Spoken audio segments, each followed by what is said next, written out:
মাথার উপর এক চিলতে ছাদ, চারপাশে চার দেওয়াল, ছোট্ট ঘর, ছোট্ট সংসার। নিজের এরকম একটা বাড়ি বা ফ্ল্যাটের স্বাদ সবার থাকলেও অনেক সময় বাধা হয়ে দাঁড়ায় সাধ্য। আর যাদের সাধ্যে কুলোয় তাদের স্বাদ পূরণের মধ্যে আবার অনেক সময় দেওয়াল খাড়া অন্য সমস্যা। টাকা দিয়েও সঠিক সময় মেলে না ফ্ল্যাট বা বাড়ি।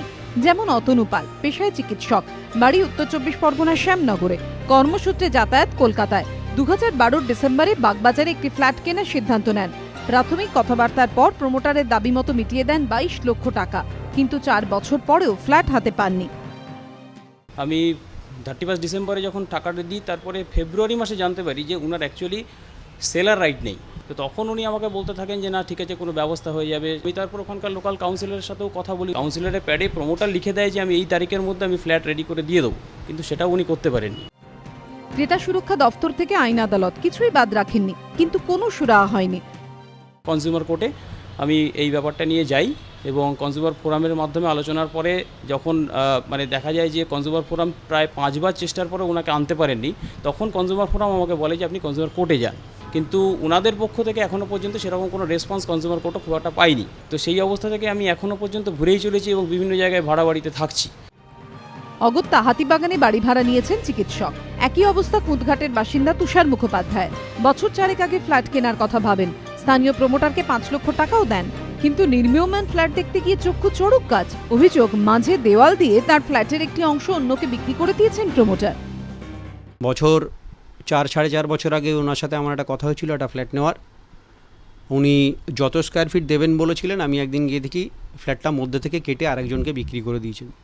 তা আমি ওনাকে প্রতিবাদ করলাম যে আপনি তো আমাকে বলেছিলেন এত স্কোয়ার ফিট ফ্ল্যাট দেবেন, আমি দেখছি ফ্ল্যাট তো হাফ হয়ে গেছে। বলে আপনার নিলে নিন, না নিন। কেন এমন হলো প্রশ্ন তোলেন ক্রেতা। অভিযোগ, তার ফলে দুর্ব্যবহার করতে শুরু করেন প্রমোটার। দেয়া হয় হুমকি, শেষমেশ প্রমোটার চেক ফেরত দিলেও তা বাউন্স করে। আমরা প্রমোটার, আমাদের সাথে এসব লাগবেন না, ওই থানা পুলিশ আমাদের সব কেনা, এই ধরনের কথা। তাও আমাকে একটা চেক দিয়েছিল, সেই চেকটা আমি ব্যাংকে জমা দিতে চেকও বাউন্স করে। আজও পর্যন্ত আমি তার থেকে কোনো পয়সা করি বা টাকা পয়সা কিছু পাইনি। রাজ্যের ক্রেতা সুরক্ষা মন্ত্রী জানিয়েছেন, এই ধরনের অভিযোগ এলেই সমাধানের চেষ্টা করা হয়। আমরা তো অনেক সমাধান করবার চেষ্টা করছি, মিডিয়েশনে মিটে যায় তো ভালো, আর না হলে কেস হয়।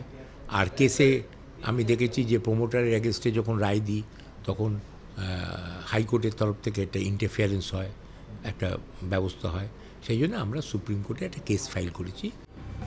ক্রেতা সুরক্ষা আদালত শুধু নয়, যাদবপুর থানাতেও অভিযোগ দায়ের করেছেন তুষার মুখোপাধ্যায়। কিন্তু এখনো অধরা প্রমোটার। না পেয়েছেন ফ্ল্যাট, না পেয়েছেন টাকা। ক্রেতাদের আশা, the real estate agreement for sale rules 2016 সব রাজ্যে কার্যকর হলে সমস্যার অনেকটাই সমাধান হবে। Aritrik Bhattacharya, Arnab Mukhopadhyay report, ABP Ananda, Kolkata.